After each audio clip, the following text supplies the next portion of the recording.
अऊज़ु बिल्लाहि मिनश्शैतानिर्रजीम। बिस्मिल्लाहिर्रहमानिर्रहीम। अल्हम्दुलिल्लाहि रब्बिल आलमीन वस्सलातु वस्सलामु अला अशरफिल खलाइक़ अजमईन सय्यिदिना व सय्यिदिल अव्वलीन वल आखिरीन हबीबिना व हबीब इलाहिल आलमीन इमामिल मुरसलीन व खातमिन नबिय्यीन अबिल क़ासिमिल मुस्तफ़ा मुहम्मद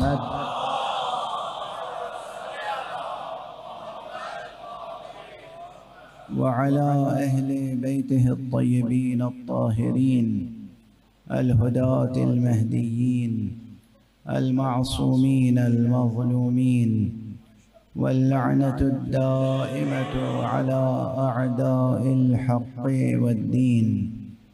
अम्मा बअद फ़क़द क़ाल अल्लाहु तआला अज़्ज़ इस्मुहु फ़ी मुहकम किताबिही व मुतक़न ख़िताबिही। बिस्मिल्लाहिर्रहमानिर्रहीम। अल्लाहु वलियुल्लज़ीना आमनू युख़रिजुहुम मिनज़्ज़ुलुमाति इलन्नूर वल्लज़ीना कफ़रू औलियाउहुमुत्ताग़ूतु युख़रिजूनहुम मिनन्नूरि इलज़्ज़ुलुमात उलाइका अस्हाबुन्नारि हुम फ़ीहा ख़ालिदून।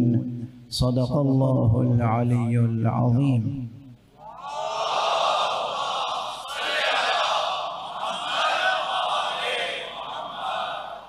एक और बुलंदतर सलावत।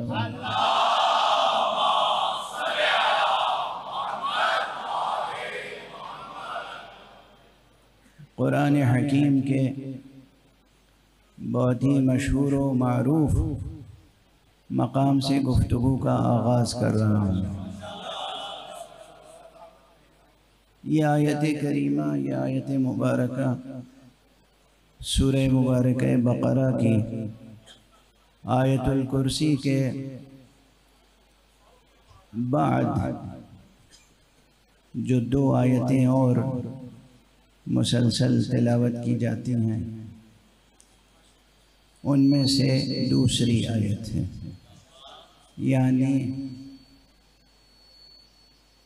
आयतुल कुर्सी का आयत निशान जो है वो गालिबन 255 है, उसके बाद 256 और 257 ये आयतुल कुर्सी के ज़िम्न में आयत मौजूद हैं। आप हजरात इसे आयतुल कुर्सी ही समझकर पढ़ते भी हैं। आयत बेपनाह है और मैं अपने उसलूब से अगर आपको तवज्जो दिलाऊं तो ये भी एक ऐसी आयत है, गुरर आयात कुरानिया में से है कि जिसमें गौर कीजिए तो पूरे कुरान का मजमून सिमट के आ गया है।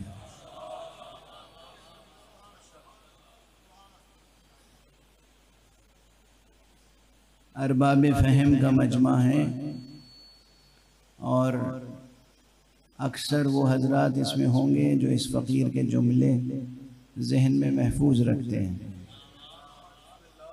तो मैं अपना एक जुमला जो मुतअद्दिद बार अर्ज़ कर चुका हूँ, लेकिन फिर तमहीद के तौर पर ये जुमला याद दिलाना चाहता हूँ कि कुरान मजीद के ताल्लुक़ से 3 कलिमात, 3 अल्फाज आप हजरात को बिल्कुल याद रखना चाहिए, इसलिए कि उससे कुरान मजीद को समझने और समझाने में बहैसियत मजमूई कुल्ली तौर पर कुरान मजीद के मज़मून को, उसके पैगाम को समझने और समझाने में बहुत आसानी होती है। पहला नुक्ता यह है कि कुरान मजीद का मौज़ू अज़ अव्वल ता आखिर तौहीद है।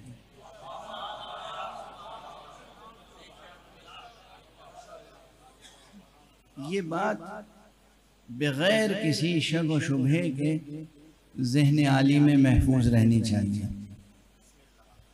कि कुरान मजीद का मौज़ू, सब्जेक्ट ऑफ द बुक, जो मेन सब्जेक्ट है, जो असल मौजू है, वो तौहीद है। तौहीद हक़ समदी, तौहीद हक़ समदी, ये तरकीब भी याद रखिएगा। जब भी लोग मुझसे पूछते हैं, बड़ी संजीदा गुफ्तगूएँ होती हैं कि आप किस तौहीद के कायल हैं, तौहीद वजूदी के कायल हैं या तौहीद शहूदी के कायल हैं, तो मैं एक ही जवाब देता हूँ, मैं तो तौहीद समदी का कायल हूँ। तौहीद हक़ समदी ये मौजू है कुरान का, यानी अज़ अव्वल ता आखिर कुरान मजीद में जो मेन सब्जेक्ट है, और इसी सब्जेक्ट को बुनियाद बनाकर कुरान मजीद ने ज़िंदगी के और कायनात के हर मसले को हल किया है। और ऐसी तालीम दी है, ऐसी तरबियत की है कि ज़िंदगी के छोटे से छोटे मसले को हो या बड़े से बड़े मसले को, आप अस्ल व उसूल तौहीद पर हल कर सकते हैं।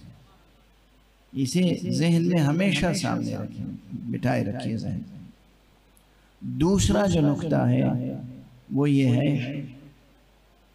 कि अमली एतबार से, ये तो यकीन के लिहाज से है कि तौहीद पर यकीन रखना है और इस किताब का मौजू तौहीद है।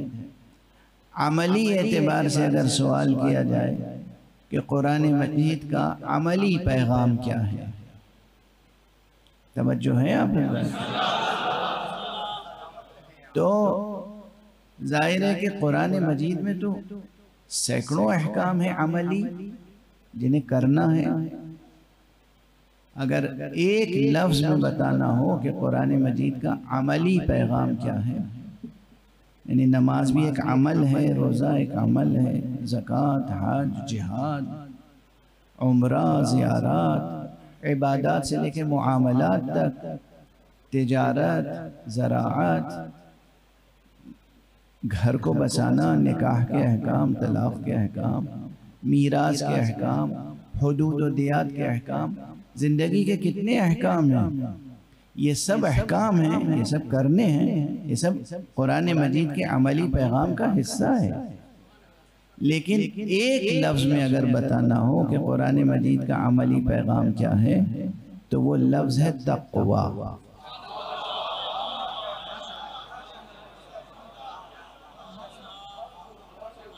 इसे याद रखिए, इसे भुलाइए।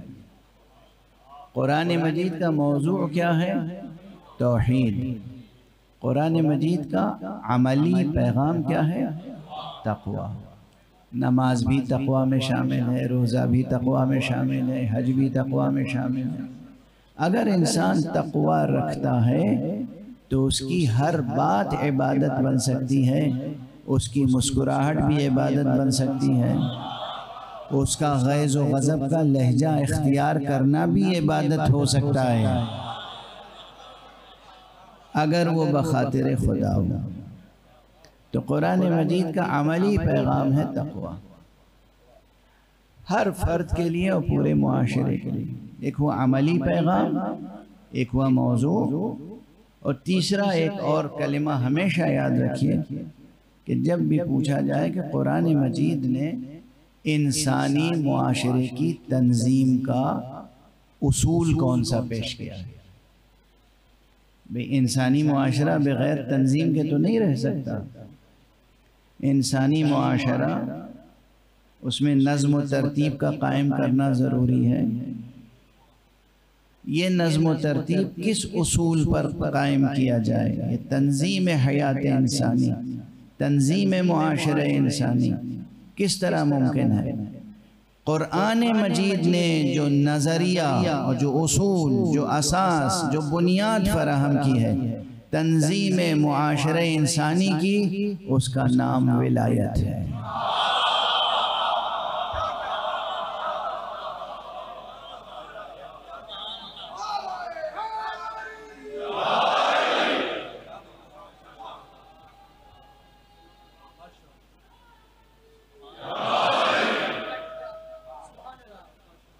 फिर मैं आपको ज़ाहिर ये जुमले में पहले भी कह चुका हूँ और इस वक्त मुकर्रर मैंने अर्ज़ किया, एक तमहीद कायम करने के लिए। और जहनों में एक फ़िक्र को क्लैरिटी के साथ वाज़ेह करने के लिए कि ये बात रोशन रहे। बहुत से हजरात मसलन कहते हैं कि कुरान मजीद ने निज़ाम हुकूमत का कोई वाज़ेह नज़रिया पेश ही नहीं किया, ये कहते हैं आमतौर पर। यानी ये मुतज़ाद बयान बराबर समाअतों से टकराता रहता है।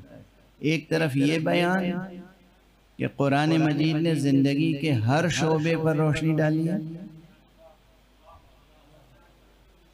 और एक तरफ ये बयान कि कुरान मजीद ने निज़ाम हुकूमत कायम करने के लिए कोई वाज़ेह उसूल नहीं दिया है। ये तनाकुज़ है, इसे कहते हैं कॉन्ट्रडिक्शन। ये है तनाकुज़, ये है तज़ाद। एक तरफ ये दावा कि कुरान मजीद ने ज़िंदगी के हर शोबे को रोशन किया, हर शोबे पे रोशनी डाली है। यानी अमलन हम देखते हैं कि जो वाइज़ीन किराम, जो मुअल्लिमीन अखलाक, दीनियात पढ़ाने वाले, बच्चों की तरबियत करने वाले आते हैं, एक एक चीज़ को बताते हैं कि यानी आप मस्जिद में कदम रखें तो पहले कौन सा कदम रखें,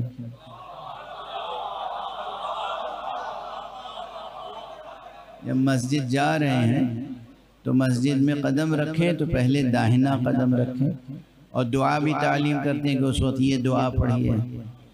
जब मस्जिद से निकल रहे हों तो पहले बायां कदम बाहर निकालें और ये दुआ पढ़ें। घर में दाखिल हों तो पहले कौन सा कदम रखें।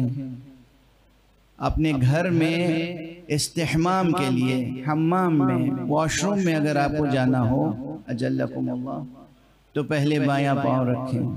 निकलना हो तो पहले दाहिना पाँव रखें। रख्त ख्वाब पर, बिस्तर पर सोना हो तो सोने के आदाब क्या हैं, और फरमाया एक एक चीज़ पर इस्लाम ने रोशनी डाली है। और हमारे वाइज़ीन, मुअल्लिमीन अखलाक माशाअल्लाह तरबियत करते हैं बच्चों की। जिस इस्लाम ने इतनी छोटी छोटी चीज़ों की तालीम दी,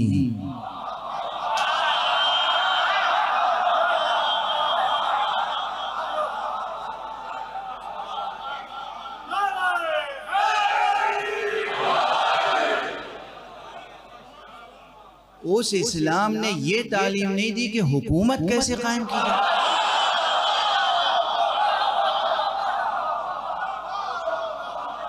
ये क्या कयामत है, क्या गजब है। जो लोग ये इद्दिआ करते हैं या खुद मुगालते में हैं या दूसरों को सियासी मुगालते में मुब्तला करना चाहते हैं, क्योंकि मेरे नज़दीक ऐसे लोग दीन शनास नहीं हैं, सियासी अय्यार हैं।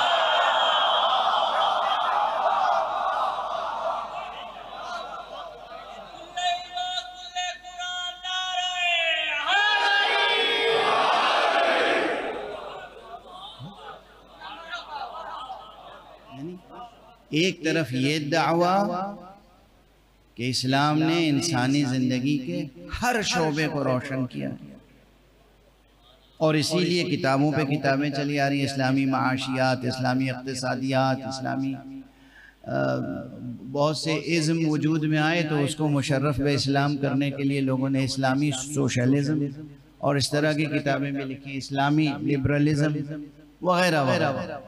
तो हर इज़्म को भी मुशर्रफ व इस्लाम कर दिया, इस दावे के साथ कि इस्लाम में बुनियादें पहले से मौजूद हैं। हर शय की बुनियाद मौजूद है, लेकिन एक हुकूमत की बुनियाद मौजूद नहीं है। जबकि हुकूमत का शोबा इतना बड़ा है ज़िंदगी का कि बाकी तमाम शोबे इस शोबे के ज़ेरे एहतिमाम आते हैं। यानी आप अगर शादी करें तो रजिस्ट्रेशन कहाँ कराएंगे? कोई सरकारी महकमा होगा। आपके यहाँ किसी बच्चे की विलादत हो तो आप रजिस्ट्रेशन कहाँ कराएंगे? कोई सरकारी महकमा होगा, किसी की वफात हो जाए तो डेथ सर्टिफिकेट कौन जारी करता है? सरकार जारी करती है।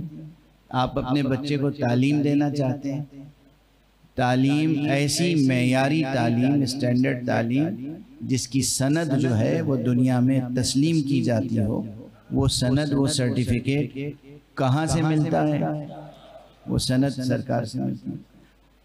हर जगह आप अपना घर बनाते हैं, खरीदते हैं कोई ज़मीन, पैसे दे दिए और ज़मीन खरीद ली, बात इतनी है, काफ़ी है?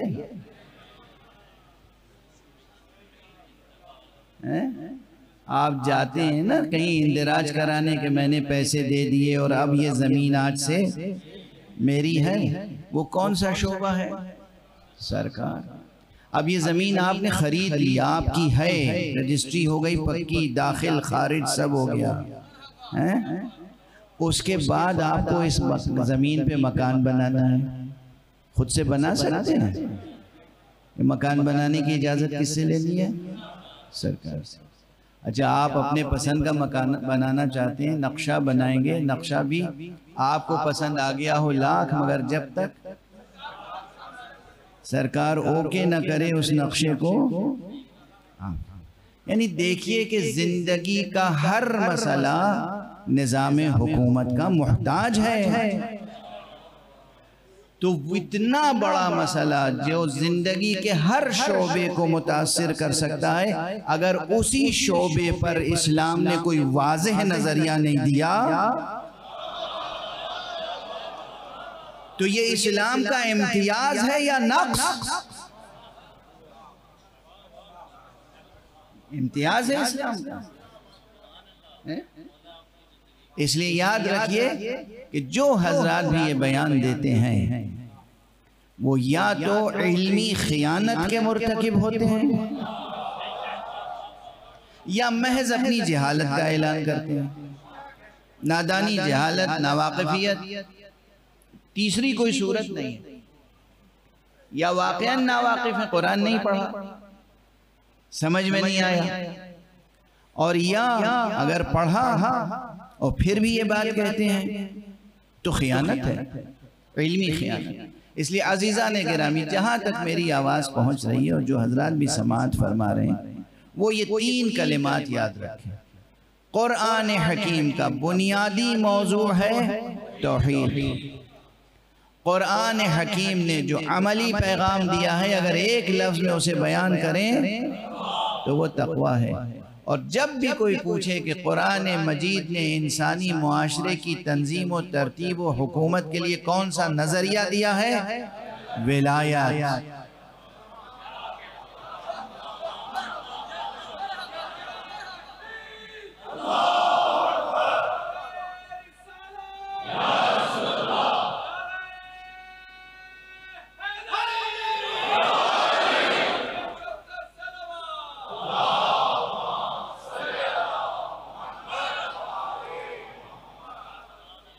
यानी अब अगर आप पॉलिटिकल हिस्ट्री तरतीब दें और पॉलिटिकल फिलॉसफी मुरतब करें तो उसमें निज़ाम हुकूमत के मुख्तलिफ अनामीन और मुख्तलिफ नज़रियात आएंगे। एक मुलूकियत है, एक शख्स की हुकूमत या एक नस्ल की हुकूमत, बादशाहत, मुलूकियत, डायनेस्टी, मोनार्की। उसके मुकाबले में फिर दूसरी फिक्र उभरी, इश्तिराकियत, इज्तिमालियत, उसके भी अपने कई रुख हैं। उसके मुकाबले में फिर रासमालियत या कैपिटलिज्म, और उसके मुकाबले में फिर जमहूरियत। यानी ये सब नज़रियात के अनामीन हैं, है ना। हर उन्वान पर हमारे मुफक्किरीन ने बहसें की हैं और हर तजर्बा इंसानियत कर चुकी और हर तजर्बे में नाकाम हो चुकी। हर तजर्बे में आलमी सतह पर इंसानी तजर्बे नाकाम होते रहे। इश्तिराकियत का हाल तो आगाज़ और अंजाम सब हमारे सामने। 1918-17 से बात शुरू हुई और कब ख़त्म हो गई? 1900 ही में उस मर्द फ़क़ीह ने, मकतबे गदीर के उस अलमबरदार ने ऐलान कर दिया था कि अब कम्युनिज़्म जो है वो तारीख़ के म्यूज़ियम में जगह पाएगा।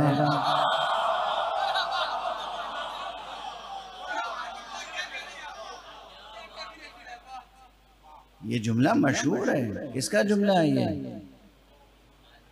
हज़रत आयतुल्लाह अल-उज़्मा सय्यद रूहुल्लाह खुमैनी रिज़वानुल्लाह तआला अलैह कि अब ये कम्युनिज़्म जो है वो, और ये वही शख्सियत थी जिसने मिस्टर गोर्बाचोव को दावत इस्लाम देने के लिए ख़त लिखा था, क्योंकि उस वक्त इल्हाद का मरकज़ वो था। ये दोहराना इसलिए ज़रूरी है कि जो बच्चे हैं, नौजवान हैं, 25 बरस में 30 बरस में एक नस्ल जवान हो जाती है, तो इन्हें ये याद रहे कि तारीख़ में या तो रसूलुल्लाह के खुतूत मिलते हैं हमें कि अल्लाह के रसूल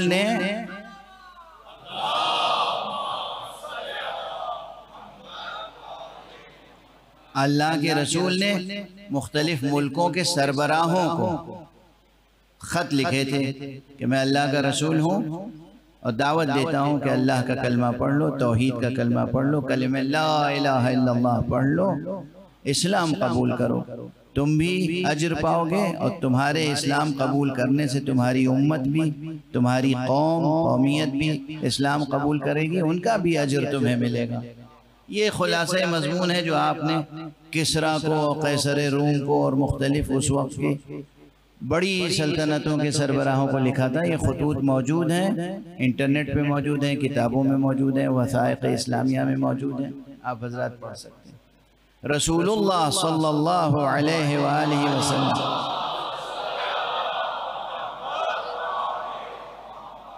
की इसी सीरत तय्यबा पर अमल करते हुए, ये सीरत पैगंबर है ना, इस पर अमल करते हुए मकतबे अहले बैत के एक फ़क़ीह ने अपने दौर में जो मरकज़ था इल्हाद का, उसी मरकज़ को ख़त लिखा कि आप ये इश्तिराकियत और इज्तिमालियत और ये कम्युनिज़्म और ये मार्क्सिज़्म और ये बोल्शेविज़्म, इन तिलिस्मात में ज़िंदगी बसर न करें और ज़िंदगी बर्बाद न करें, इस्लाम का मुताला करें और यहाँ अपने ज़हीन अफराद को भेज दें कौम कि वो यहाँ आकर कुरान मजीद की तिलावत करें और पढ़ें और देखें कि कुरान मजीद की गहराइयाँ क्या हैं। वाज़ेह है। ये एक हवाले के तौर पे मैंने अर्ज़ कर दिया कि कम्युनिज़्म तारीख़ के म्यूज़ियम में महफूज है, उसके अलावा अमलन उसका कहीं कोई कदम उस तरह से जमा हुआ नज़र नहीं आता।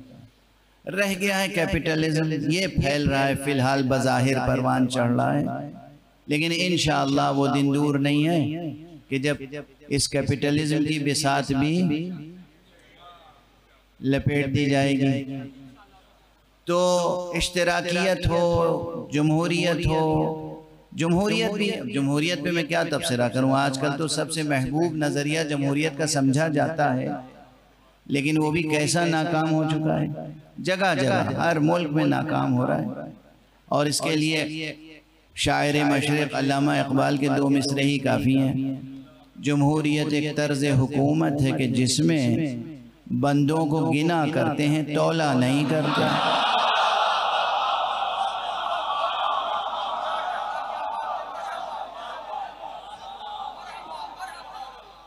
मशहूर शेर है। और अल्लामा जमील मज़हरी मरहूम की एक रुबाई के 2 मिसरे गालिबन इस तरह से हैं कि एक तख्त शही को टुकड़े टुकड़े करके, जमहूरियत क्या है भाई, एक तख्त शाही पे एक हुक्मरान होता था, उस एक तख्त को टुकड़े टुकड़े करके हर टुकड़े से कुर्सी बना ली, हर कुर्सी पे बैठने वाला किसी फिरौन से कम तो नहीं होता है।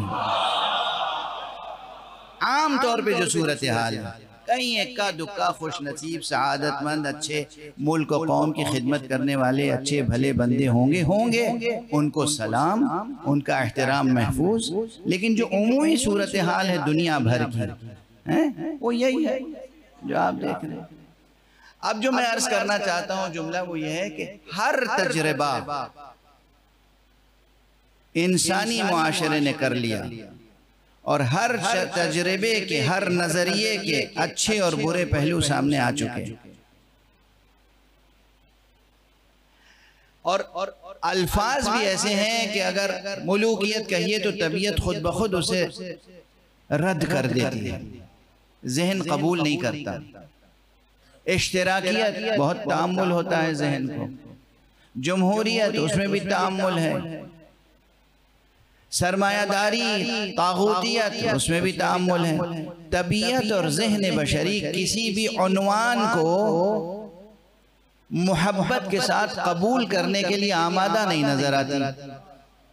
मगर खुदा की कसम ये विलायत का उन्वान ऐसा है,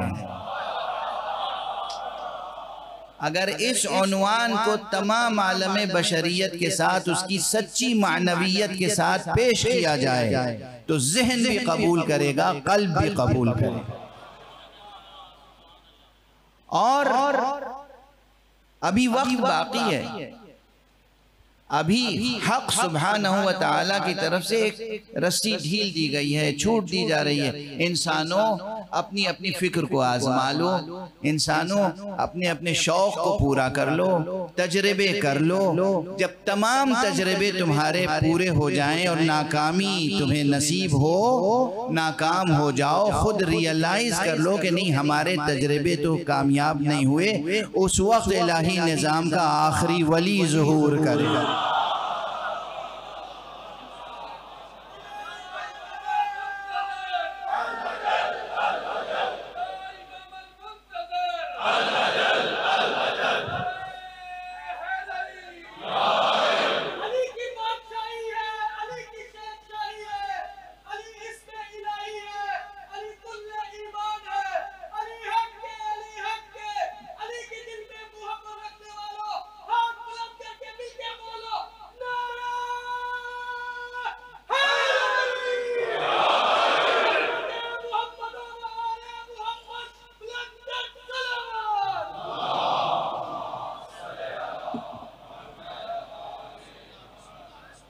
एक बार और सब लोग हम आहंग तौर पे बुलंद सलावत पढ़ें।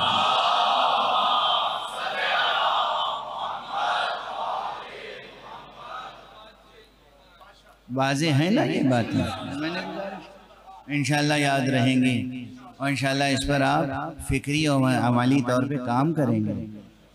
ये सिर्फ वाह वाह करने के लिए और नारा लगाने के लिए नहीं है ये बहस, ये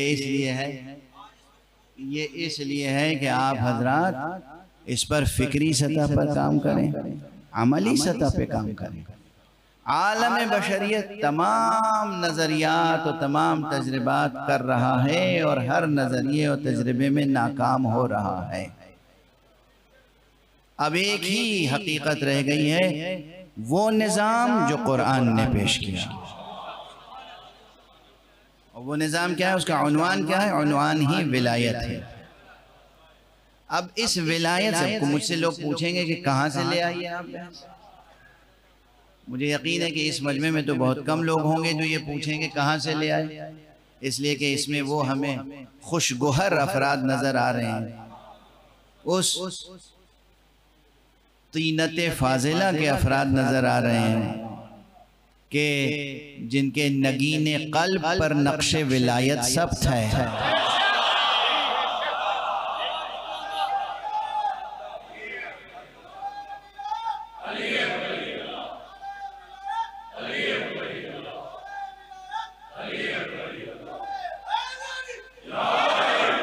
जज़ाकुमुल्लाह। लेकिन और बहुत से अफराद हैं जो पूछ सकते हैं कि साहब ये कहाँ से नजरिया आ गया? कहीं से नहीं, कुरान से आया है।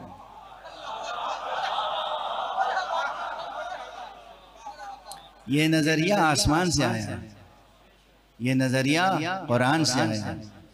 ये नज़रिया लिसाने मुस्तफ़ा से आया है। कोई हदीस नहीं है कि मुसलमानों हम तुमको निज़ाम जमहूरियत दे के जा रहे हैं। कोई हदीस नहीं है मुसलमानों हम तुमको निज़ाम इश्तिराकियत दे के जा रहे हैं। कोई हदीस नहीं है मुसलमानों हम तुमको सरमायादाराना निज़ाम सिखा के जा रहे हैं। अगर हदीस है तो ये है कि हम तुम्हारे दरमियान एक मौला बना के छोड़ के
जज़ाकुमुल्लाह जज़ाकुमुल्लाह जज़ाकुमुल्लाह।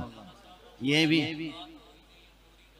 भी एक हकीकत है कि अब अर्ज़ करूं कुछ, आप हजरात इजाज़त दें तब ना अर्ज़ करूं। मैं तो बहुत पहले कह चुका हूं कि मैं जिस दबिस्तान ज़ाकिरी का तरबियत याफ्ता हूँ उसमें एक वक्त में एक मजलिस में एक ज़ाकिर होता है,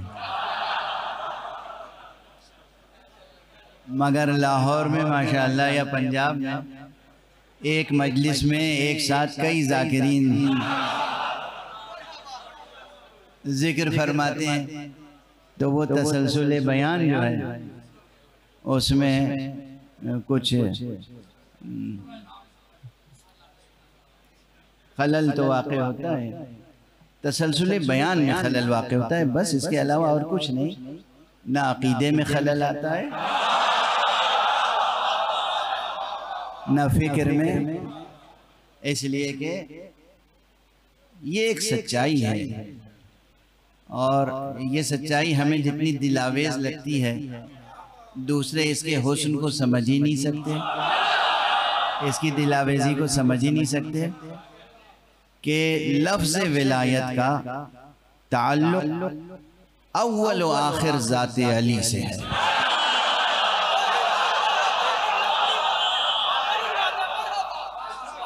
अव्वल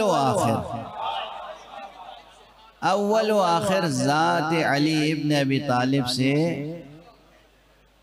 विलायत का ताल्लुक़ है और खुद नाम अली में जो जज़्ज़ाबियत है, जो कशिश है, जो जाज़िबियत है, जो हुस्न है, जो दिलावेज़ी है, हयात रूह का रम्ज़ है नाम अली।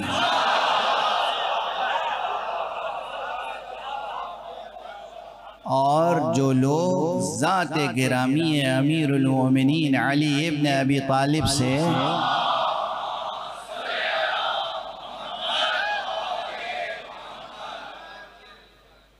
मोहब्बत नहीं रखते, उनके चेहरे ही देख लीजिए, लगता है बेरूह।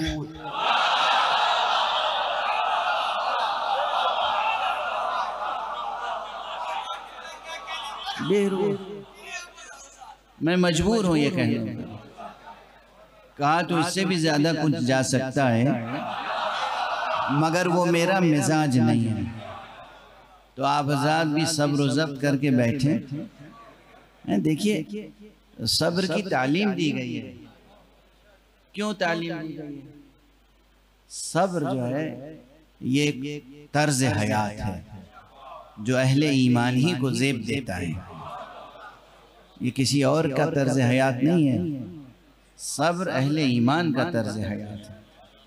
लोग ना सज़ा कहते हैं, ना खुशगवार बातें कहते हैं, गैर मंतकी बातें, गैर इल्मी इस्तिदलाल पेश करते हैं, मुगालतें देते हैं और इन सब पर बहुत सब्र करना पड़ता है। जब बात कहीं हद से ज़्यादा हो जाती है तो कभी कभी हम लोगों का लहजा भी तल्ख हो जाता है, लेकिन उमूमन सब्र करते हैं। इसलिए आपको अंदाज़ा नहीं कि दुनिया में कितनी गलत बयानियाँ हो रही हैं, कितने मुगालते दिए जा रहे हैं, किस किस तरह से आलम इंसानियत को गुमराह किया जा रहा है।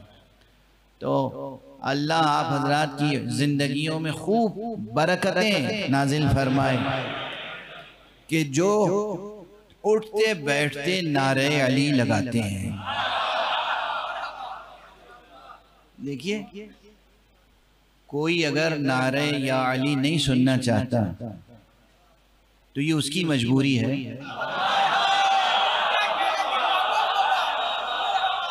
हमारी तो मजबूरी नहीं है। हमारे लिए तो इसमें मुबारक अली इसमें आज़म है। खुदा की कसम इसमें आज़म, खुदा की कसम इसमें आज़म है, खुदा की कसम इसमें आज़म है, कुरान की कसम इसमें आज़म है। मुझे दार पे लटका दो तब भी कहूंगा अली इसमें आज़म है।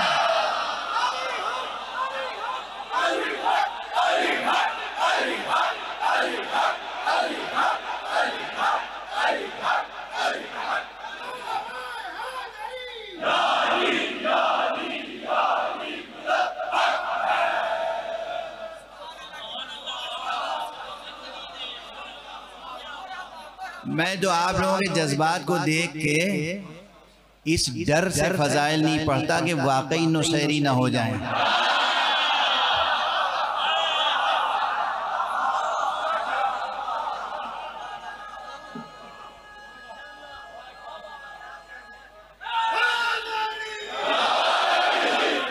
बहुत से फजाइल की रिवायत में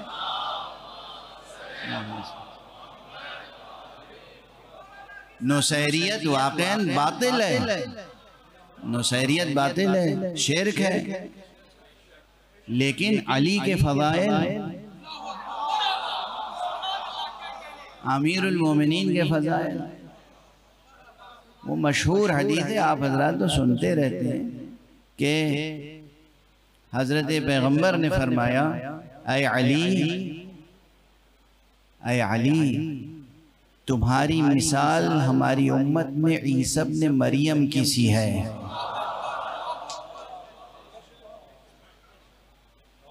ईसा इब्न मरियम की सी है,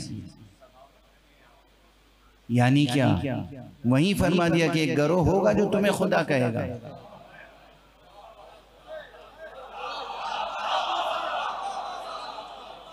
तुम्हारी मिसाल मेरी उम्मत में ईसा इब्न मरियम की सी है कि एक गिरोह ने उनको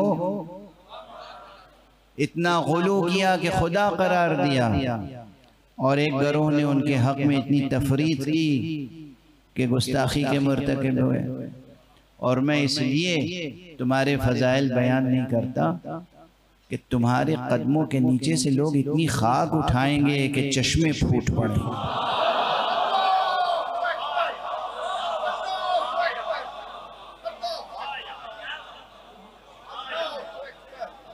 तुम्हारे कदमों के नीचे से, अमीरुल मोमिनीन के कदमों के नीचे से, यानी अगर पैगंबर तमाम फ़ज़ाइल अली बयान कर देते तो उनके कदमों के नीचे से दुनिया वाले इतनी खाक उठाते कि चश्मे फूट पड़ते। अब एक जुमला कहूँ, आज से पहले कभी कहा नहीं है। हमारे और तुम्हारे लिए क़यामत का तसव्वुर क्या है? क़यामत में तो बस हम एक बात कहेंगे, वहाँ एक मिंबर होगा, उसका नाम है मिंबर नूर, और उसके ऊपर एक आलम लहरा रहा होगा जिस आलम का नाम है लिवाउल हम्द। लिवाउल हम्द होगा हज़रत अली के हाथ में, मिंबर नूर पर पैगंबर बैठे होंगे और क़यामत का मैदान होगा और हम जाके बस एक बात कहेंगे, या रसूल अल्लाह, दुनिया में आपने बयान नहीं किया ना अली के फ़ज़ाइल को।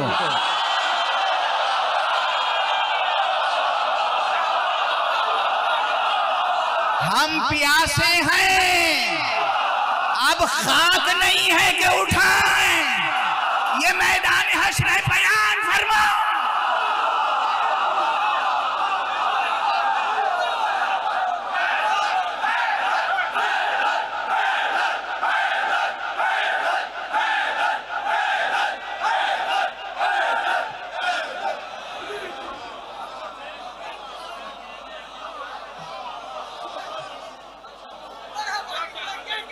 खुदा की कसम हम तो वहाँ यही कहेंगे, या रसूलल्लाह, दुनिया में आपने कहा था कि अली मैंने तुम्हारे फजाइल नहीं बयान किए, तो वहाँ जो नहीं बयान किए थे अब तो बयान कीजिए।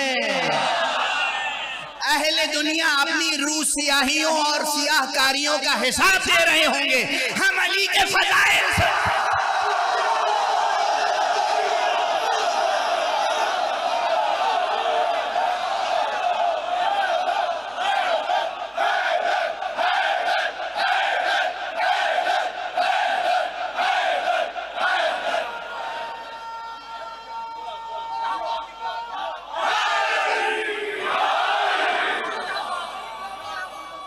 क्या महफिल होगी, क्या जश्न होगा, क्या समा होगा, खुदा खुद सदर महफिल होगा, पैगंबर जाकिर होंगे, अली के फजाइल होंगे, हम सुनने वाले हैं।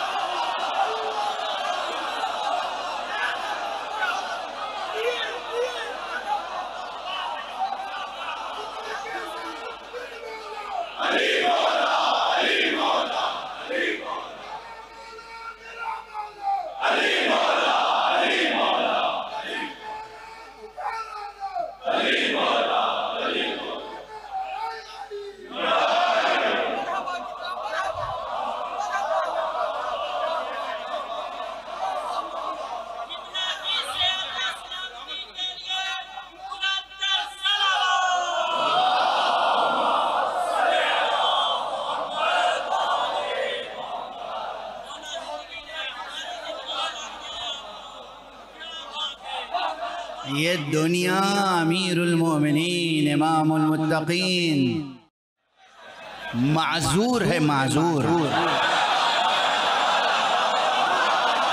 ये दुनिया माजूर है, ये दुनिया ज़हनी तौर पे माजूर है, ये दुनिया ज़हनी तौर पे माजूर है। अमीरुल मोमिनीन की मारिफत पैदा कर नहीं सकती, मगर ये कि इस दुनिया में रहने वाले वाक़अन ऐसी पाक तीनत के बने हों,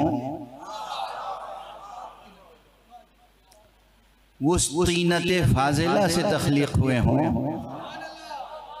जिसकी तरफ हदीस में इशारा किया गया है, खुलिक़ू मिन फाज़िल तीनतिना। वो हैं कि जो अमीरुल मोमिनीन से मोहब्बत करने वाले हैं, मारिफत रखने वाले हैं, इश्क करने वाले हैं, और वो भी ये न समझिएगा कि मुकम्मल मारिफत आ चुकी है। अभी जो मैंने अर्ज़ किया, मुकम्मल मारिफत पैदा कैसे हो सकती है? इसलिए कि हुजूर ने तो बयान किया ही नहीं। जब पूरी बात बयान नहीं हुई तो पूरी मारिफत कहाँ से हासिल होगी?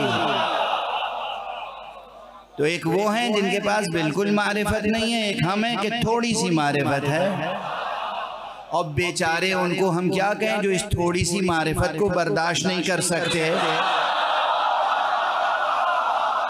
वो मुकम्मल मारिफत हासिल होगी तो अली को क्या समझेंगे? इन तमाम फजीलतों के बावजूद खुदा खुदा है, अली अली।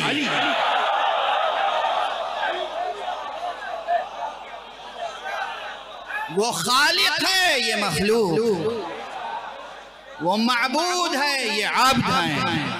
इन तमाम फजीलतों के बावजूद अली वो हैं जो मेहराब इबादत में रात रात भर खड़े रहते हैं कि उनके कदम पे वरम आ जाता है। अपनी रीश मुबारक को, अपने महासिन को पकड़ के इस तरह तड़प तड़प के गिरिया करते हैं, खुदा को याद करते हैं, ताकि दुनिया वाले समझें कि रब अली कैसा होगा।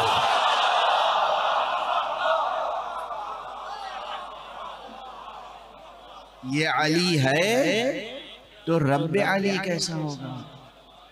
ये अली है तो वो ज़ात मुबारक मुस्तफ़ा कैसी होगी, जिसके ताल्लुक़ से ये फरमाते हैं अना अब्दुम मिन अबीद मोहम्मद, मैं तो मोहम्मद के ग़ुलामों में से एक ग़ुलाम।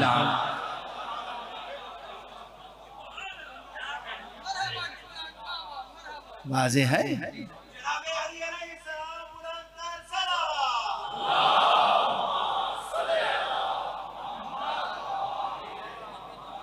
तो जब दुनिया को अली की मारिफत नहीं है तो मुस्तफ़ा की क्या होगी। देखिए दोनों चीज़ों का वज़न समझिए। कुरान मजीद में अल्लाह सुब्हानहु व तआला ने कुरान मजीद का एक जगह वज़न बयान किया है। लो अंज़लना हाज़ल कुरान अला जबलिन लरअयतहु खाशिअन मुतसद्दिआ, अगर हम इस कुरान को नाजिल करते पहाड़ पर तो तुम देखते कि वो रेज़ा रेज़ा हो जाता, यानी इस बार को बर्दाश्त नहीं कर सकता था। ये कुरान का वज़न है। दुनिया का कोई पहाड़ कुरान के वज़न को नहीं उठा सकता, उस बार को नहीं उठा सकता। उठाया किसने? क़ल्ब मुस्तफ़ा, सरकार रिसालत में आपके दिल मुबारक पे कुरान नाजिल हुआ। अब क़ुव्वत क़ल्ब मुस्तफ़ा का अंदाज़ा हुआ। पहले पैगंबर आए, उसके बाद कुरान नाजिल हुआ, और बिल्कुल उसी तरह पहले पैगंबर आए, उसके बाद अली की विलादत हुई। इसलिए कि और कोई बारे विलायत को उठा नहीं सकता था सिवाय दोष ख़त्म नबूवत के। पहले हज़रत मुस्तफ़ा सल्लल्लाहु अलैहि वसल्लम तशरीफ़ लाए, और उसके बाद अमीरुल मोमिनीन की विलादत हुई, और अमीरुल मोमिनीन ने आपके आगोश में आंखें खोली, और आपने उस वक्त फरमाया कि अली, तुमने अपनी नज़र के लिए मुझे मखसूस किया है, मैंने अपने इल्म के लिए तुम्हें मखसूस किया। और जैसे ही आपने फरमाया है अली, मैंने अपने इल्म के लिए तुम्हें मखसूस किया, यह ऐसा कुन फयकूनी जुमला था कि उधर अली ने कहा या रसूल अल्लाह, इजाज़त है कि फिर मैं तौरात सुनाऊं, इंजील सुनाऊं, कुरान सुनाऊं। और जब हुजूर से इजाज़त मिल गई तो आपने गुफ्तगू शुरू की और तिलावत फरमाई। किस मकाम से? देखिए जो आलिम होता है वो ये जानता है कि कब किस वक्त कहाँ से गुफ्तगू शुरू की जाए। तो आपने उस वक्त सूरह अलहम से गुफ्तगू नहीं शुरू की, आपने सूरह मोमिनून से गुफ्तगू शुरू की, और पहला जो जुमला था वो था बिस्मिल्लाहिर्रहमानिर्रहीम क़द अफ़लहल मोमिनून। अल्लाह के रहमान रहीम, अल्लाह के नाम नामी से शुरू करता हूँ और ऐलान करता हूँ कि मोमिनीन फलाह पा गए हैं। मोमिनीन फलाह पा गए, तो ये वही मोमिनीन है फलाह पाने वाले जिनके हाथों में दामन विलायत होगा। अगर दामन विलायत नहीं होगा तो न दुनिया न आखिरत। यहाँ भी महरूमी, वहाँ भी महरूमी, यहाँ भी मायूसी, वहाँ भी मायूसी, यहाँ भी अजाब, वहाँ भी अजाब, यहाँ भी इताब, वहाँ भी इताब, यहाँ भी इक़ाब, वहाँ भी इक़ाब, यहाँ भी नार, वहाँ भी नार। ये ज़हन आली में रहे। तो विलायत का ताल्लुक़ ज़ात अमीरुल मोमिनीन अलैहिस्सलातु वस्सलाम से है बराह रास्त। और यहाँ एक जुमला और अर्ज़ करूँ। अब ये एक बड़ी इल्मी बहस है, इसकी तशरीह मैं यहाँ इस वक्त कर भी नहीं सकता, बस जुमला याद रखिएगा, कभी मौका होगा तो तशरीह की जाएगी तफसील के साथ। उमूमन जब ख़त्म नबूवत पे सवाल होता है तो लोग सवाल करते हैं कि इन पर ख़त्म क्यों हो गई। ये जुमला मैं कई जगह कह चुका हूँ और मैं अर्ज़ करता हूँ कि इन पर इसलिए ख़त्म हुई कि इन्हीं की ज़ात में नबूवत मुनहसिर थी। ये बड़ी इल्मी बहस है इसमें छिपी हुई। यानी आप ही से शुरू हुई नबूवत, आप ही पे एक सलावत।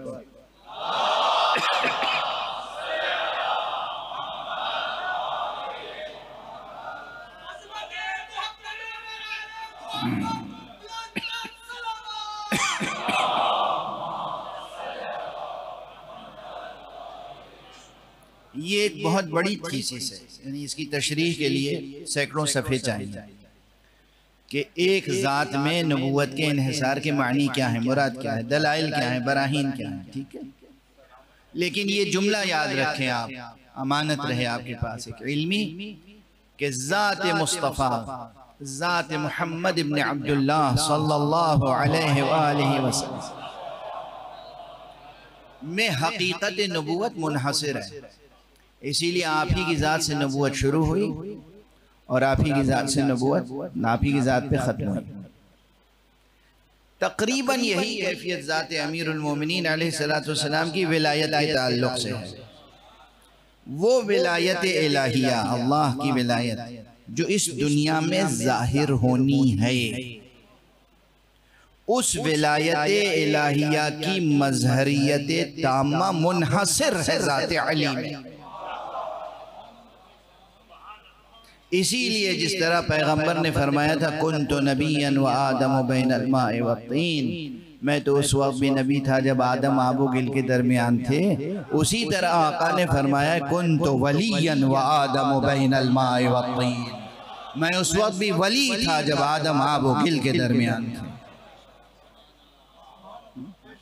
और इसीलिए फिर अब आप इसी ज़ौक़ से सुन रहे हैं तो मैं फिर अपने पुरानी 40 बरस पुराना जुमला है ये मेरा, जो लखनऊ में अर्ज़ किया था कि लोग समझते हैं कि हम सिर्फ अली को वली समझते हैं। अली तन्हा वली नहीं है, अली वली इब्ने वली इब्ने वली इब्ने वली इब्ने वली इब्ने वली इब्ने वली ता आदम है। और खुदा की कसम जो अली के मुकाबले के लिए आए, बेमारिफती का सबूत दे, गासिबाना हुकूक गस्ब करे, उसके लिए बस यही कहा जा सकता है कि वो है शकी इब्ने शकी इब्ने शकी इब्ने शकी इब्ने शकी ता काबिल।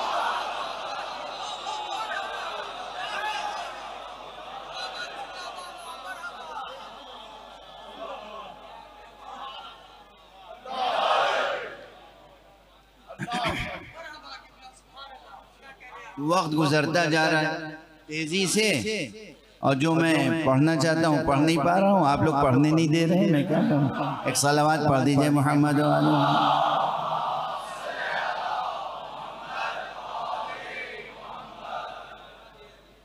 मगर बहरहाल अब मेरा ख्याल है कि खासी आम फहम गुफ्तगू भी थी, और इसी आम फहम गुफ्तगू में वो ख़ास नुक्ते भी थे जो इल्मी असास रखते हैं, जो इल्मी बुनियाद रखते हैं। इसलिए मैं गुफ्तगू को समेटता हूँ।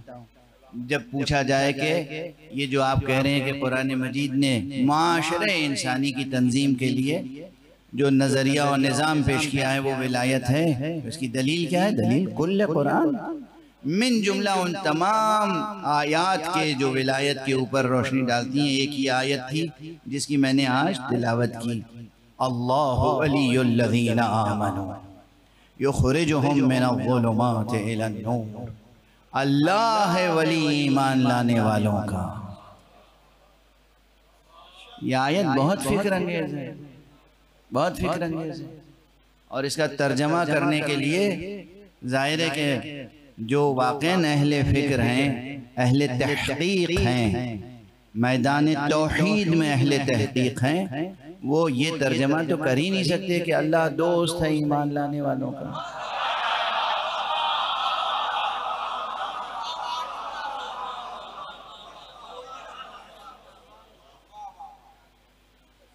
अल्लाह तो दोस्त है, और आप जिसे कमेटी करके और इलेक्शन करके बना लें वो हाकिम है। माशाअल्लाह, अल्लाह दोस्त है और आपका बनाया हुआ हाकिम है। एक और सलवात पढ़ दीजिए मोहम्मद वाला।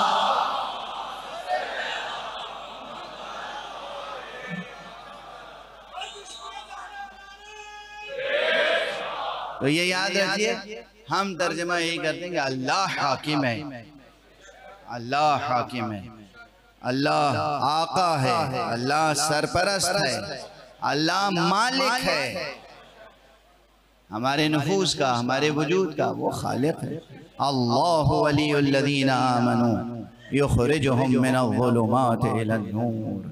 अल्लाह हाकिम है, अल्लाह सरपरस्त है, अल्लाह परवरिश करने वाला है, अल्लाह जिम्मेदार है तमाम ईमान लाने वालों का, और वो ईमान लाने वालों को जुल्मतों से निकाल के नूर तक ले जाता।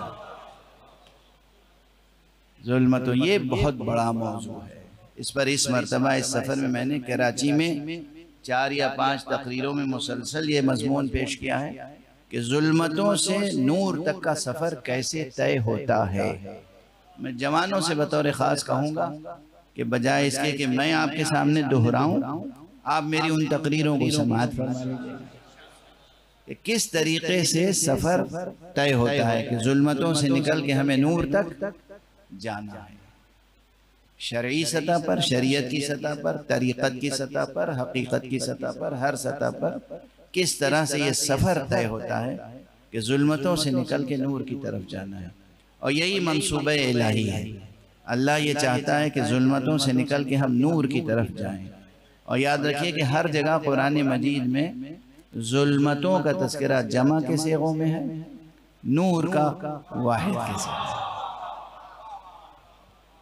ये सब हिकमतें हैं, इसमें असरार न हुफ्ता है, इसमें मारिफ न हुफ्ता है, इसमें इंतहाई गहरी दकीक इल्मी और इरफानी बहसें हैं जो पोशीदा हैं।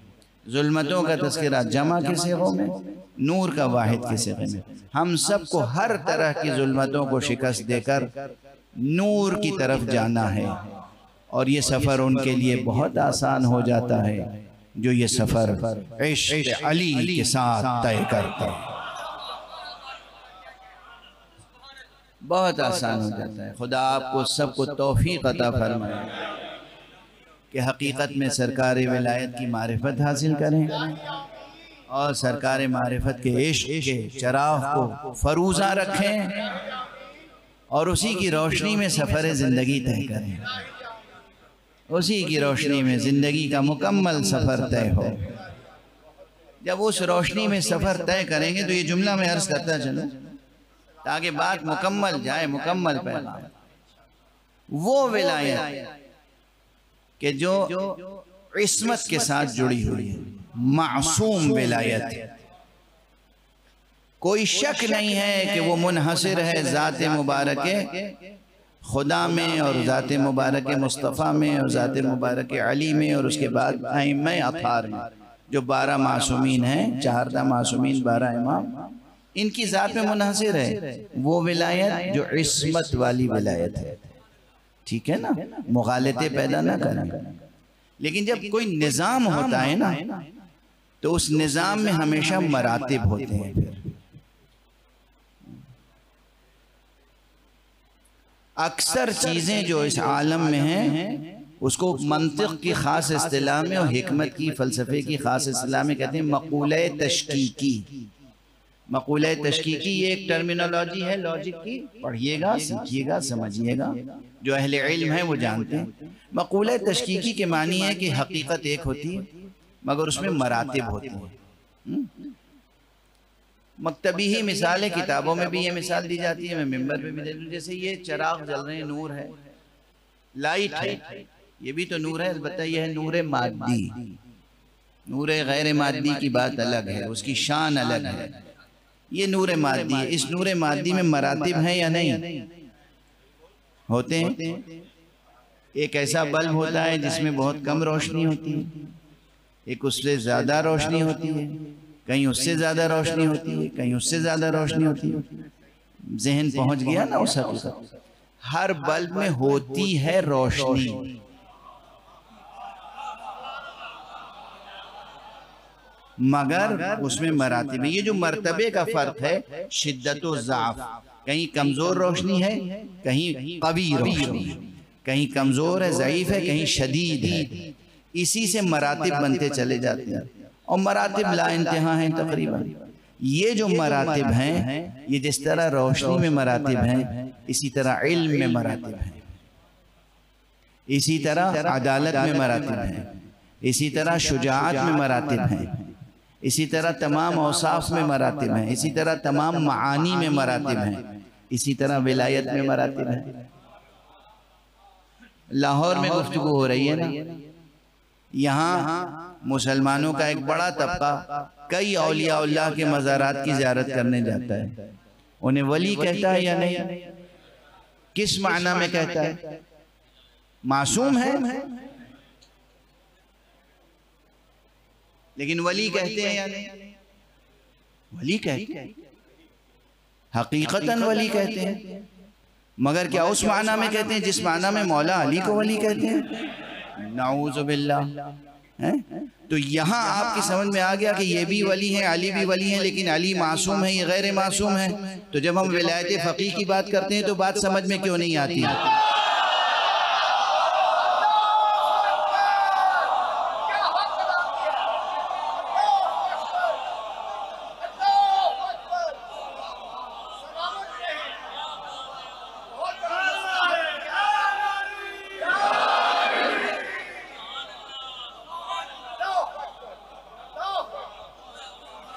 क्या मुश्किल है?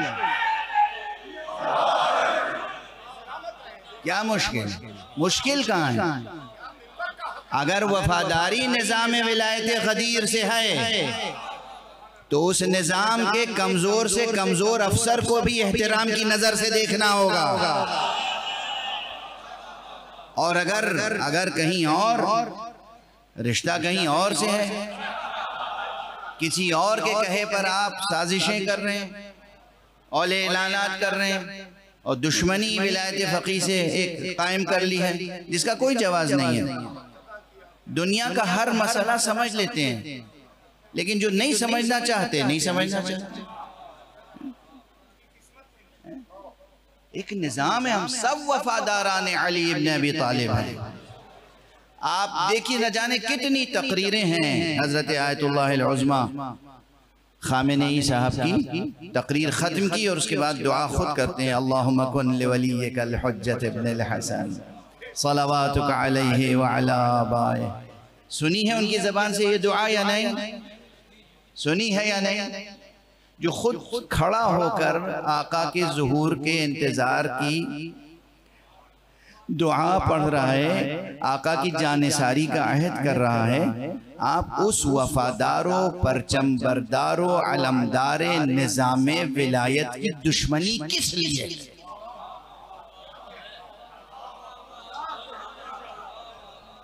कल को अगर इमाम ज़माना का ज़ुहूर होगा तो कौन लेके आपको इमाम की खिदमत में जाएगा? किसका आलम लेके जाएंगे? अमेरिका का आलम या इस्लाम का आलम?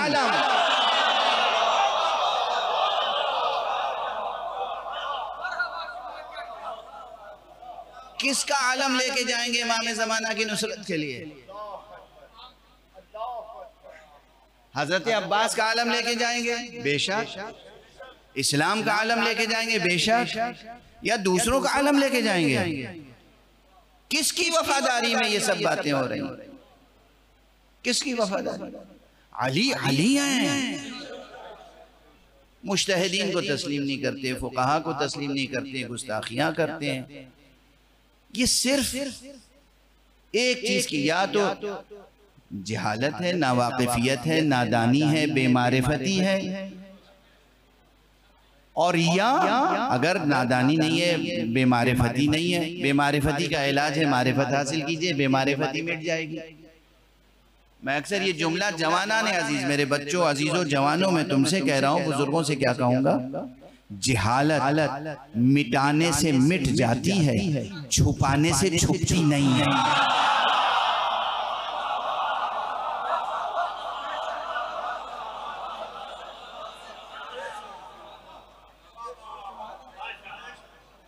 जहालत को मिटाओ। नहीं मालूम है कोई चीज, मालूम करने की कोशिश कीजिए। नहीं है तहकीक, तहकीक कीजिए। नहीं है मारिफत, मारिफत पैदा कीजिए। इल्म नहीं है, सीखिए। दुश्मनी न कीजिए,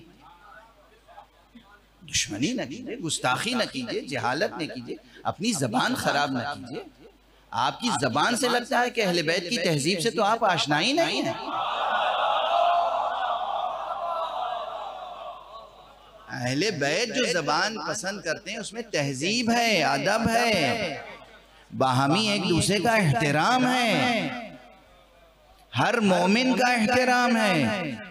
एक बंदे मोमिन का एहतराम खाने काबा से बढ़कर है। ये इरशाद पैगंबर है सल्लल्लाहु अलैहि वसल्लम।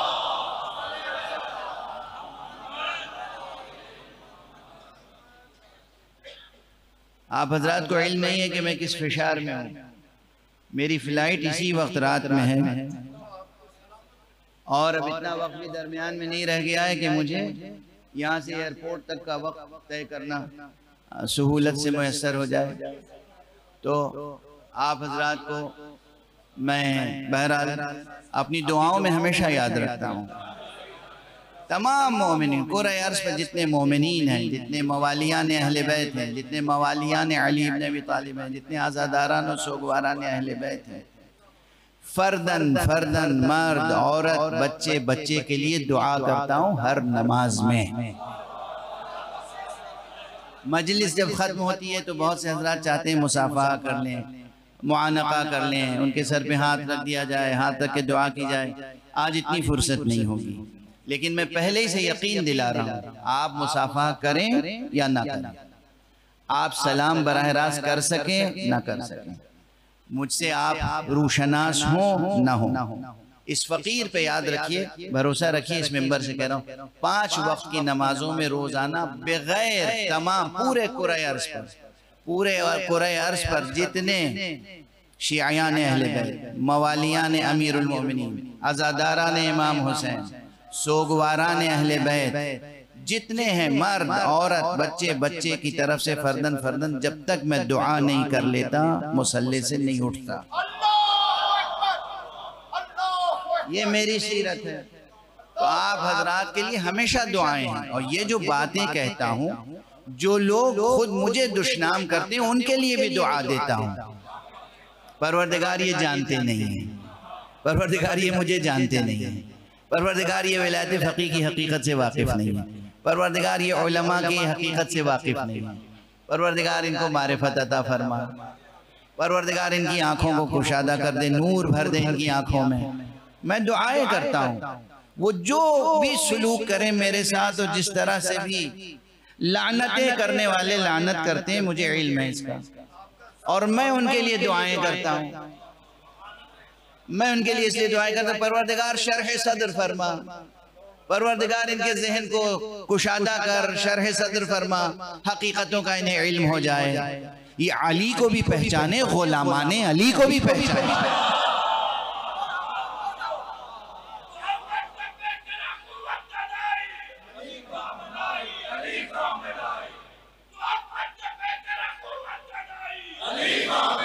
जज़ाकल्लाह जज़ाकल्लाह जज़ाकल्लाह, आपने हक अदा किया। ये सब खादिमान अहले बैत हैं। आप आकाए सिस्तानी के पास चले जाएं, फ़क़ीह हैं, मुज्तहिद हैं, मरजे तक़लीद हैं, उनसे पूछिए आप अपने को क्या समझते हैं? मैं अली इब्न अबी तालिब के खाके कदम हूँ, मैं तो उनके मकतब का एक सिपाही हूँ।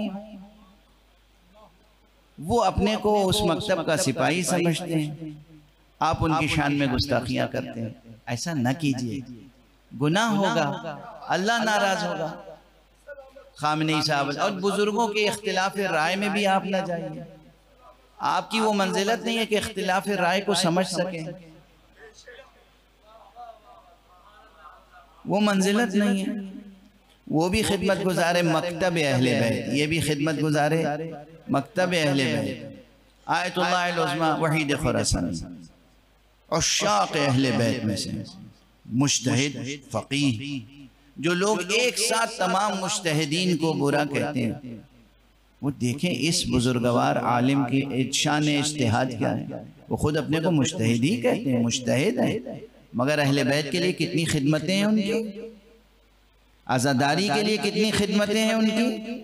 मारिफत पैदा कीजिए, दुश्मनान इस्लाम की साजिशों का शिकार न हो जाए, बेदार रहें, अपने पराई की पहचान तो रखें। बस बहुत सी बातें मैंने बराह रास्त कह दी,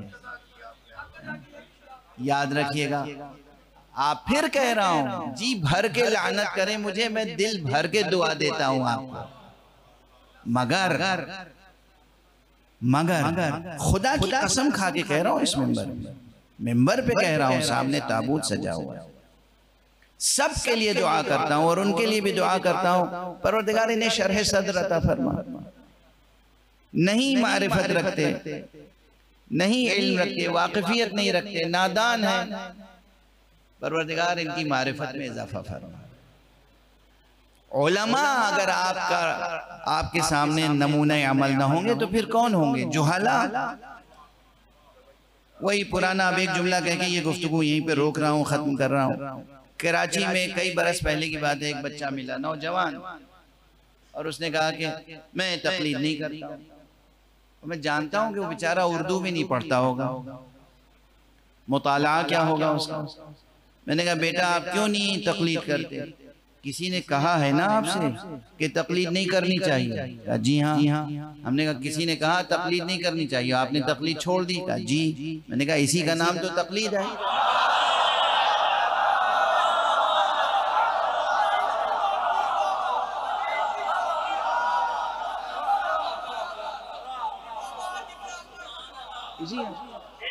किसी के कहने से कोई काम करना ये तकलीद है। तय ये कर, यानी तकलीद से आपकी जान छूटने वाली नहीं है। तय ये करना है कि आलिम की तकलीद करोगे या जाहिल।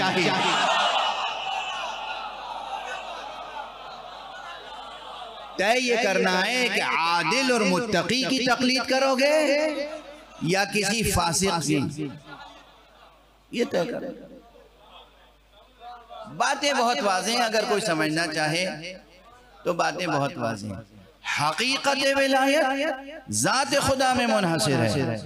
हकीकत विलायत की मजहर ताम्मा, मजहरियत ताम्मा ज़ात अली इब्न अबी तालिब में मुनहसिर है।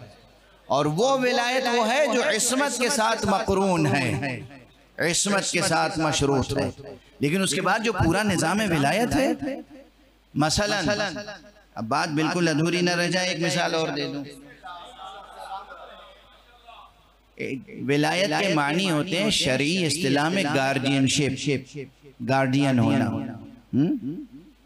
एक बाप अपने बेटे पर विलायत रखता है या नहीं? शरई इस्तिलाह वहां भी विलायत ही है, लफ्ज नहीं बदला है। एक बाप अपनी औलाद पर विलायत रखता है। बेटी निकाह के वक्त पूछते हैं कि बाप कहाँ है, क्या कहते हैं उसे? आपकी बेटी का जब निकाह होगा और लोग आपको वली की हैसियत से पूछेंगे तो क्या आप मासूम हो जाएंगे उस वक्त?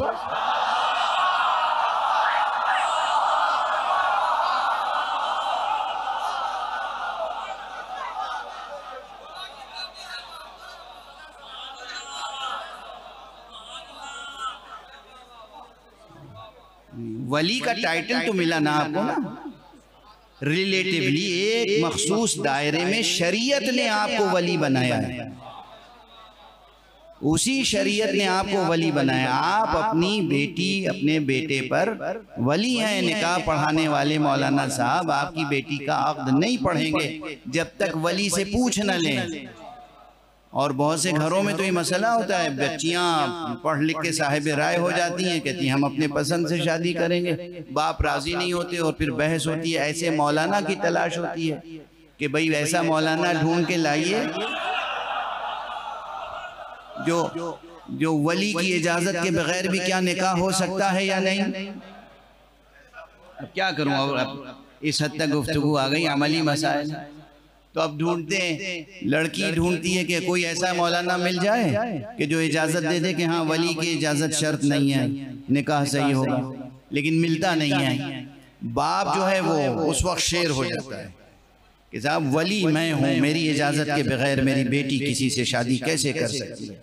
कौन से वली हैं आप? मासूम नहीं ना, आप भी मासूम वली नहीं है, लेकिन वली है। अल्लाह ने, शरीयत ने, कुरान ने, हदीस ने, इसी फ़िक़्ह इस्लामी ने आपको एक दर्जा विलायत दी है।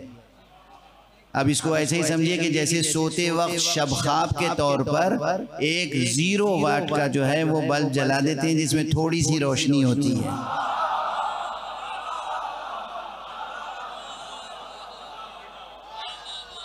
मिसालें दे रहा हूं, अगर समझना चाहेंगे समझेंगे। वैसे 30 विलायत मिल गई आपको। ये भी विलायत किसने दी? अल्लाह ने। आपको बताई किसने? उसी फकीह ने जिसका इनकार करते हैं। वही फकीह बताता है कि आपको इस बच्ची पे विलायत हासिल है, आपको बेटे पे विलायत हासिल है।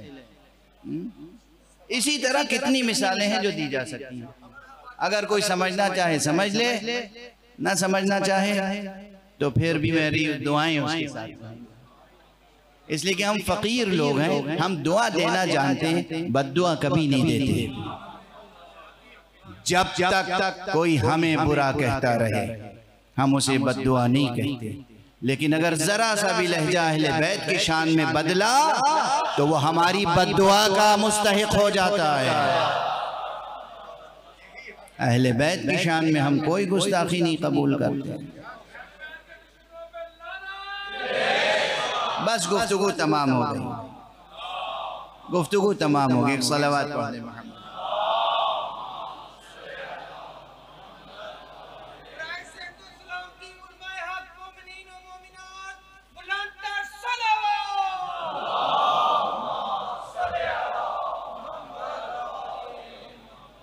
इस्लाम ने जो नज़रिया पेश किया, जो निज़ाम पेश किया मुआशरे इंसानी की तरबियत के लिए, वो विलायत का निज़ाम है।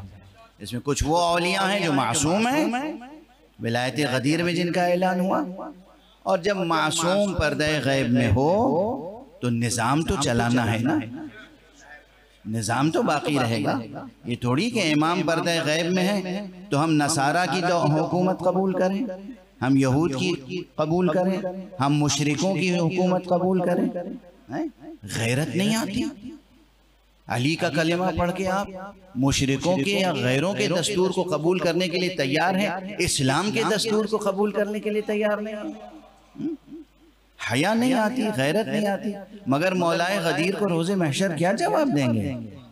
वो कहेंगे मैं नहीं था तो मेरा दिया हुआ मजहब तो था, दीन तो था, अहकाम तो थे, उन अहकाम की तुमने पैरवी क्यों नहीं की, पाबंदी क्यों नहीं की?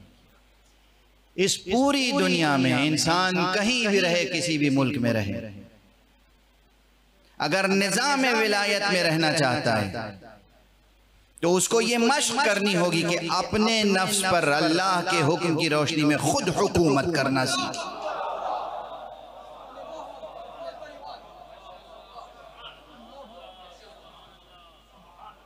जहां भी हैं आप, जिस मुल्क में भी हैं, अपने नफ्स पर, दूसरों पर न कीजिए, अपने नफ्स पर आप खुद हुकूमत करें अल्लाह के हुक्म की रोशनी में। ये रियाजत करके देखिए, ज़ब्त नफ्स, नफ्स को कंट्रोल करना, नफ्स पे काबू पैदा करना, रियाजत करना, सैर व सुलूक, अल्लाह की तरफ बढ़ना, निज़ाम विलायत में रहना। भाई बहुत से तो लोग हैं जो एक बड़ा मुआशरा इस्लामी है और वहाँ इस्लामी हुकूमत कायम है तो वो ठीक है, लेकिन ऐसे बहुत से मुल्क हैं जहाँ इस्लामी निज़ाम नहीं है, गैर मुस्लिम आबादी ज़्यादा है। वहाँ आप अपने नफ्स पे किसकी हुकूमत करेंगे? खुदा की हुकूमत नाफिज कौन करेगा? आप खुद। कैसे नाफिज करेंगे? कानून पढ़ के अपने ऊपर नाफिज करेंगे।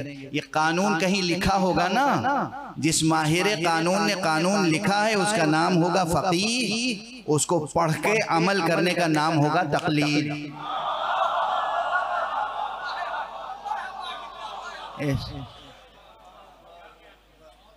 हुक्म सीखेंगे हुक्म पढ़ेंगे और अपने नफ्स पर हुक्म को नाफिज करेंगे, खुद अपने नफ्स पर हुक्म को नाफिज करेंगे।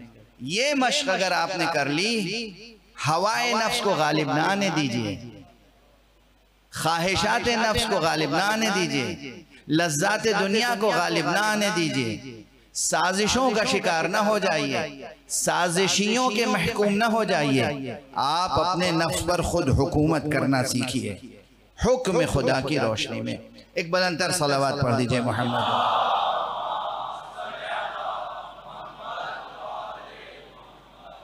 अगर ये तहजीब पैदा हो जाए तो फिर खुद ब खुद वो नूर मारिफत बुलंद हो सा चला जाएगा, बुलंद से बुलंदतर, कि आप मासूम की शनाख्त पैदा करेंगे, मासूम की पहचान पैदा करेंगे, मासूम के अहकाम को समझेंगे, मासूम की वफादारी बढ़ेगी, ज़ाते मासूम से वफादारी बढ़ेगी अगर ये रियाजत आपने की।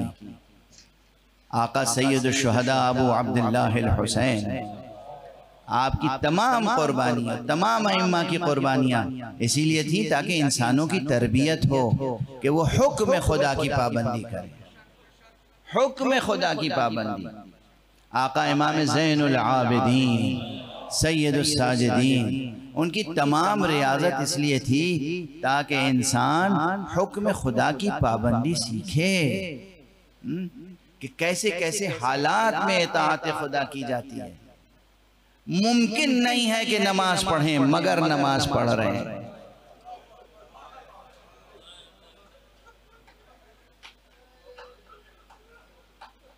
आका की सीरत बराबर बयान होती है ना। भाई आप रोजाना नमाज पढ़ते हैं, किस आज़ादी से वजू करते हैं, किस आज़ादी से गुस्ल कर लेते हैं, किस आज़ादी से हाथों को उठा के तकबीर कहते हैं अल्लाहु अकबर, किस तरह अल्लाह से दुआ मांगते हैं, किस तरह रुकू करते हैं, किस तरह सजदा करते हैं। लेकिन तसव्वुर कीजिए कि हाथों में हथकड़ियाँ, पाँव में बेड़ियाँ, कमर में लंगर है, गले में खारदार तौक है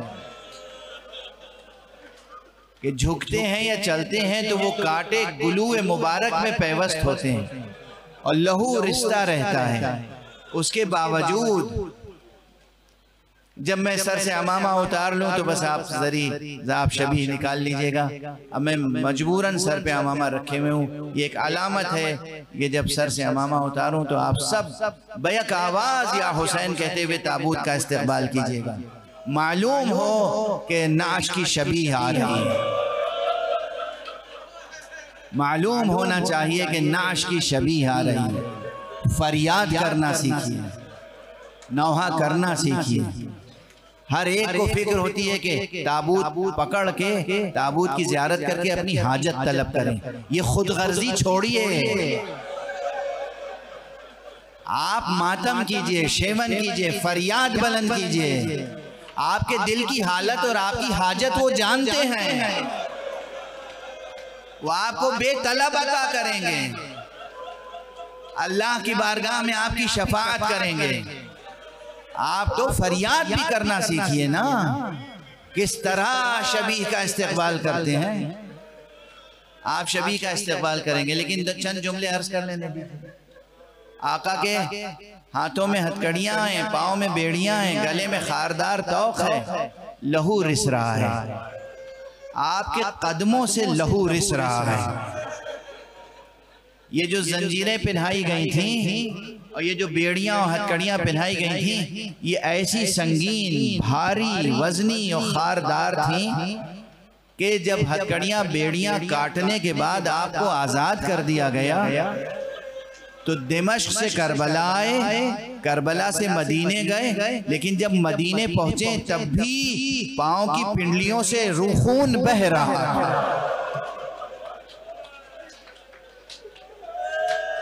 ये तारीख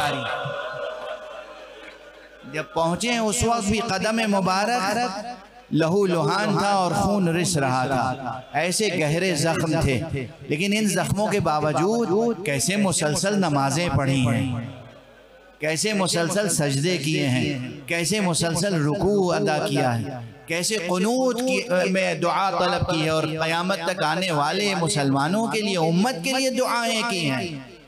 इसीलिए इस शान से जो नमाज पढ़ते हैं उनका इनाम दुनिया में ये मामूली सा इनाम है कि शाम की सरजमीन पर दिमश्क शहर में कभी किसी शिया की हुकूमत कायम नहीं हुई।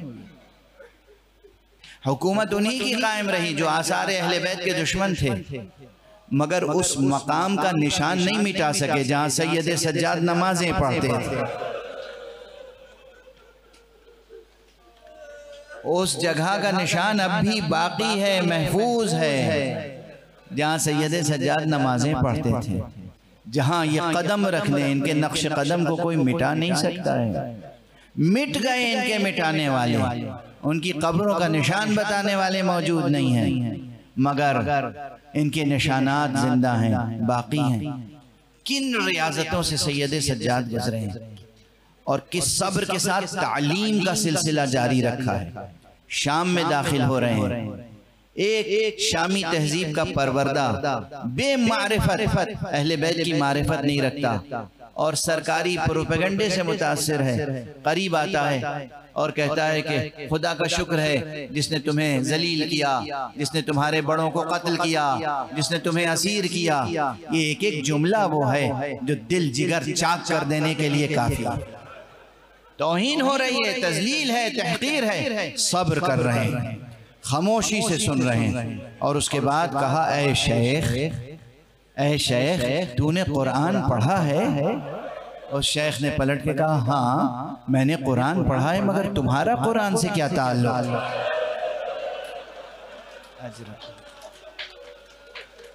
ऐ शेख तूने कुरान मजीद में ये आयत पढ़ी है, इन्नमा युरीदुल्लाह लियुज़हिब अन्कुम अर्रिज्स अहलल बैत? कहा हाँ ये आयत पढ़ी है, मगर ये तो अहले बैत रसूल की शान में है, तुम्हारा इस आयत से क्या ताल्लुक? ये बेमारिफती, ये है बेमारिफत।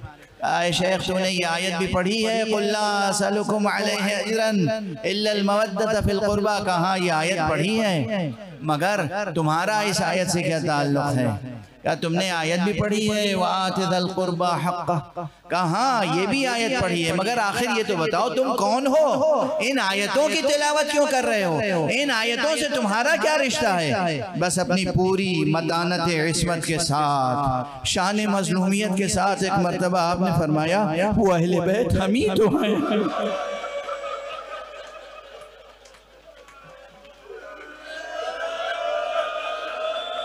हम ही तो हैं वो अहले बैत जिनकी तत्हीर का अल्लाह ने वादा किया है। हम ही तो हैं वो अहले बैत जिनकी मवद्दत अल्लाह ने वाजिब की है। उसने अपना अमामा सर से उतारा और कहा, मुझे माफ फरमाइएगा, मारिफत नहीं रखता था, मुझे माफ फरमा दीजिए। इस तरह इमाम तरबियत करते हुए आगे बढ़े हैं। बस गुफ्तगू को तमाम करना चाहता हूँ। आका ने पूरी जिंदगी तरबियत की, लेकिन पूरी जिंदगी गिरिया भी किया, पूरी जिंदगी गम और अलम के साथ गुजारा। और सबसे ज्यादा जो आपको अलम था बस दो बातों का था, एक बीबियों का बरहना सर होना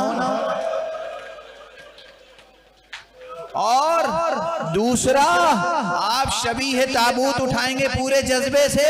मैं एक जुमला कहना चाहता हूँ, आका का जब उस वक्त जनाजा उठा था ना, वो भी बहुत पुरशिकोह जनाजा था। पूरा शहर मदीना इमाम ज़ैनुल आबिदीन के जनाजे के साथ साथ था। सब ने नमाज अदा की, सब ने इंतहाई एहतराम के साथ जाके जन्नतुल बकी में सुपुर्दे लहद किया।